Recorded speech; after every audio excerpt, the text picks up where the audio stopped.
Nursing Informatics in Europe,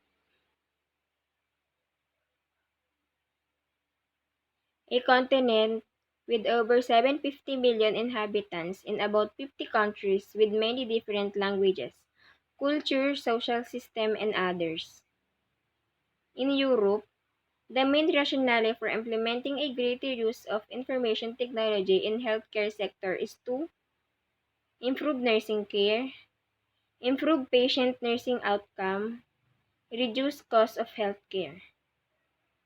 Main objectives: to support nurses and nursing organizations in the European countries with information and contact in the field of information.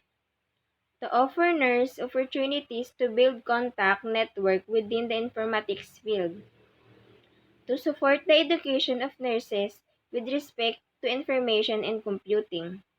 To support research and developmental work in the field of and promote publishing of achieved results.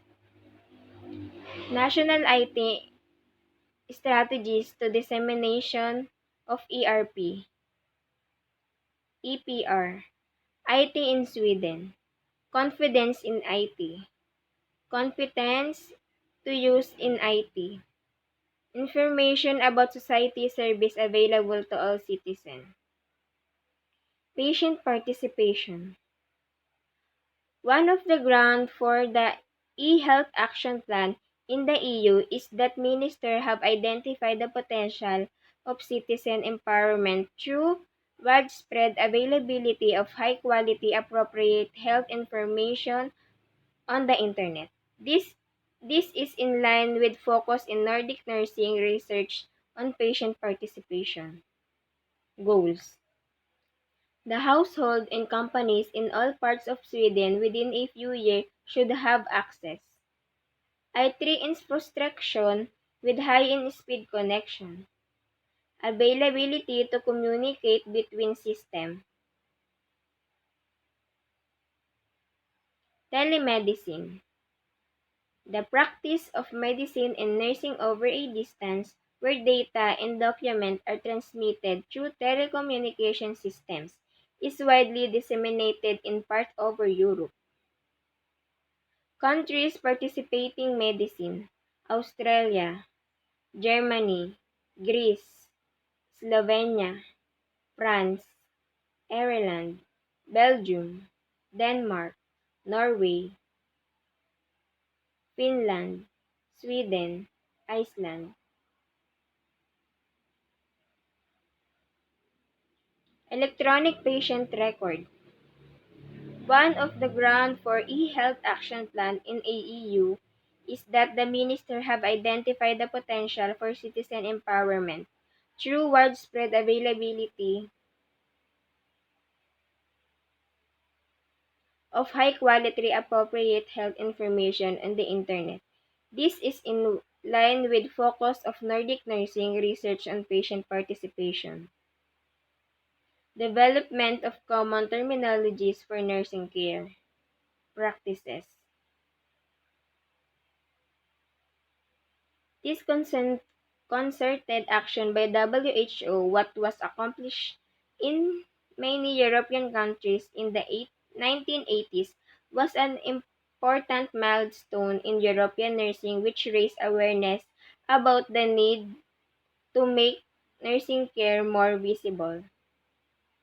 Belgium, the only European country that has made nursing care most visible.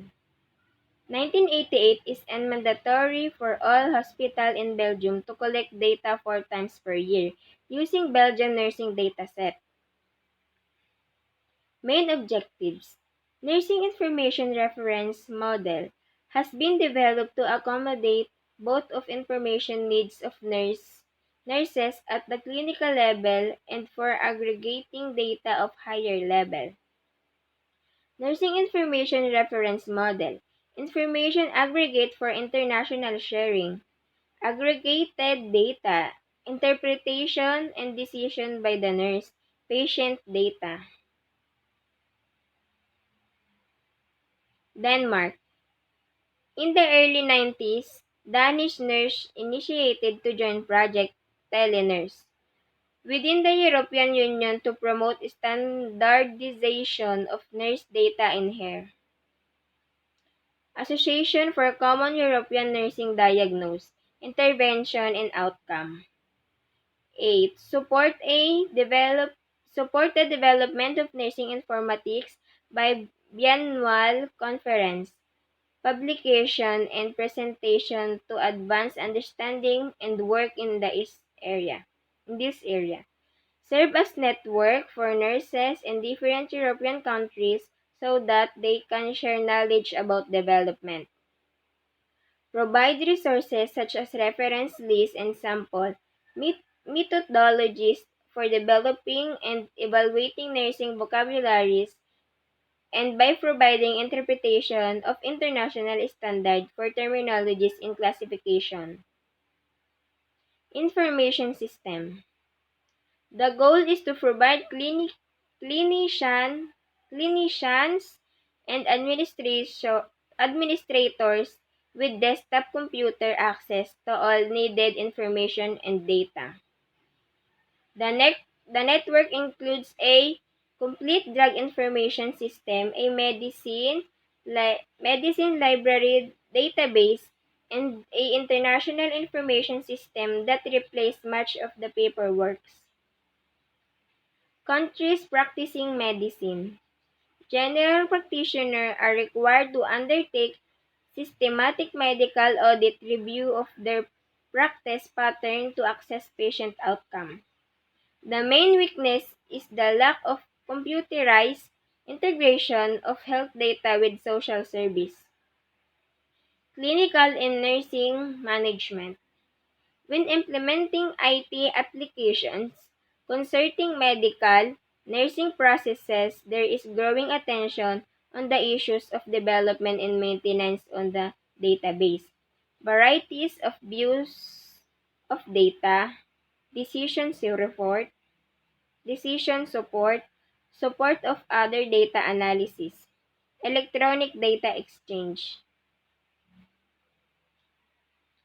The future development needed for nursing informatics in Europe is implementation of decision support systems, integration of research-based knowledge in patient records, and feedback of clinical experience by aggregated data from patient records, as well as emphasize on educating practicing nurses, students, and educations. Most of all, we need nurses educated in NI that can take lead in the development of NI in the different countries in Europe. People's Need of Nursing by WHO was an important milestone in European nursing. This raised awareness about the need to make nursing care more visible.